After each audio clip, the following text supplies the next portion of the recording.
The military defense budget is near to the largest that it's ever been at $797 billion.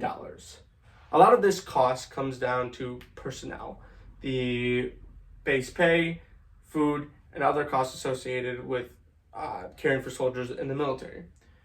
Now, a lot of these costs could be reduced in the Army, Marines, Navy, and Air Force by moving the bulk of its active component to a reserve component.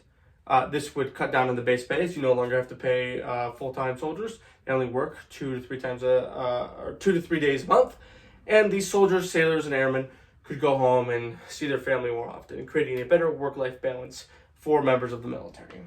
This would not affect the combat effectiveness of units. It only takes 1 to 2 months to get a reserve force up to snuff for a combat deployment, and a 24-hour rapid response could still be maintained and a small active duty component that would remain.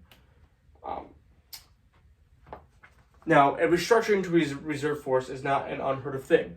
Following World War II, the United States Army and other branches downsized, moving reserve forces and National Guard forces across the country. One unit does not need to be located in one spot to be combat effective. One division does not need to always meet on a drill weekend. And that could be explained by this particular example of the 32nd Infantry Brigade Combat Team. Now, some of this unit is broken down across different parts of different states.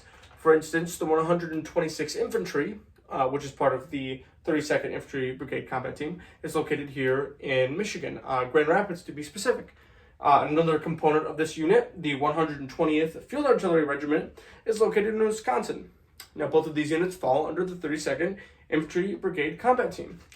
And to demonstrate its combat effectiveness, the 32nd Infantry Brigade Combat Team went on deployment in 2009 to Iraq.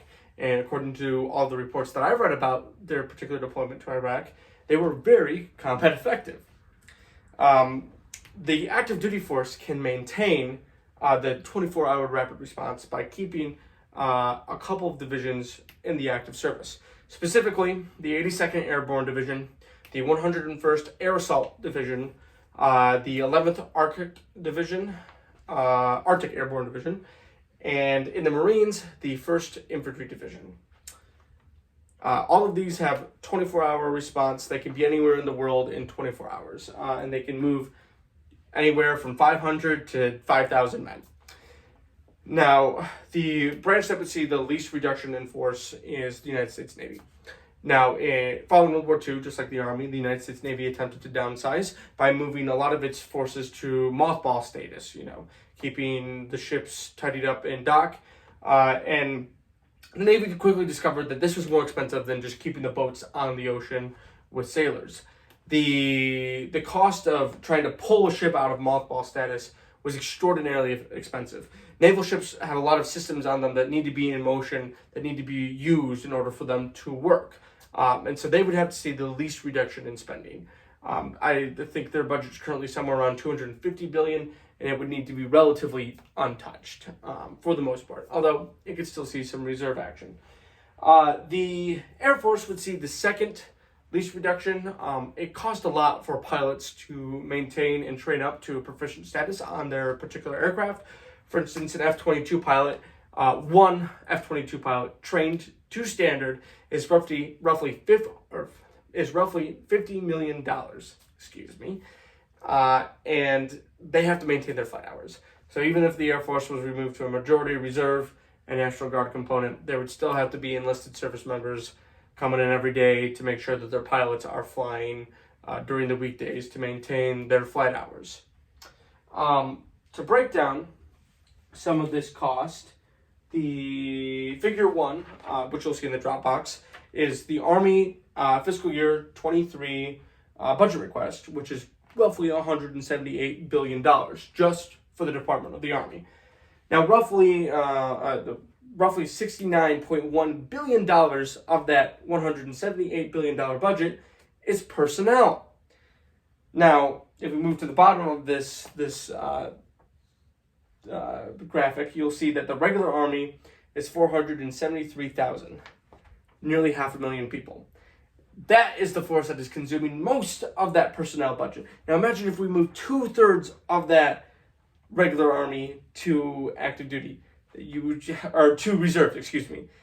That would be a huge cut in the personnel costs. And if you could do that in the Marines and the Air Force, you could see a massive reduction in money spent. But even if we did all this reserve moving, we'd still likely see the Army maintain, or the United States maintain, roughly a $600 billion budget for total defense. We'd only likely see a $200 billion reduction, if that, to be hopeful. It costs a lot of money to maintain the United States military-industrial complex, or as it stands. And in comparison, in Figure 2, which you'll also see in the Dropbox, is global military spending. Now, the United States spends roughly $800 billion, and China spends, on this graph, around $300 billion. Now, China's military is composed of a lot of different things, and they're able to pull a lot of different money from their budget. The police, for example, in China are essentially a part of the military, meaning that their overall budget is significantly larger than what is advertised in a holistic view.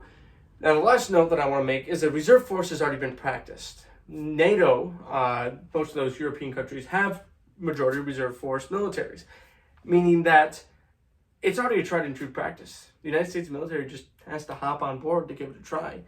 And if this could be done, in short, the United States military could cut the budget, maintain a similar combat effectiveness, maintain 24-hour rapid response, and create a better work-life environment for its soldiers, sailors, and airmen, hopefully contributing to a better America overall.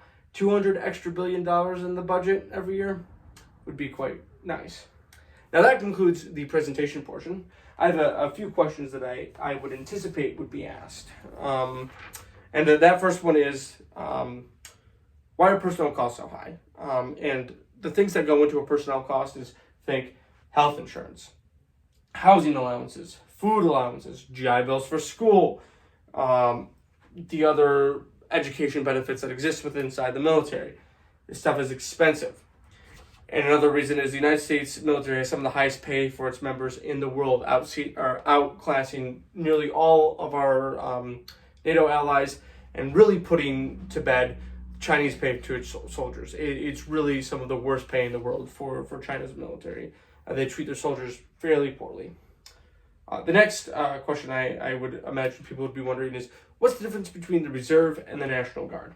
Well, in short, me as a National Guard member, I am under the command currently of Governor Gretchen Whitmer.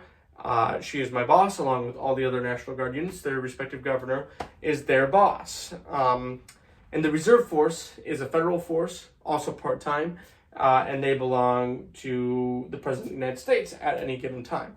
However, the National Guard can be federalized and shifted to a federal chain of command at any time, whenever the president wants. For instance, this is why in 2011 through 2015, there were more National Guard units and soldiers overseas than there were active duty force, because the Army realized that it had been rotating its active force too much, and they needed to start pulling from the Reserve and the National Guard to give their active soldiers a break from deployments every 2 years. Hopefully that answers some of your questions. If you have more, always feel free to ask. Thank you so much. It has been fun.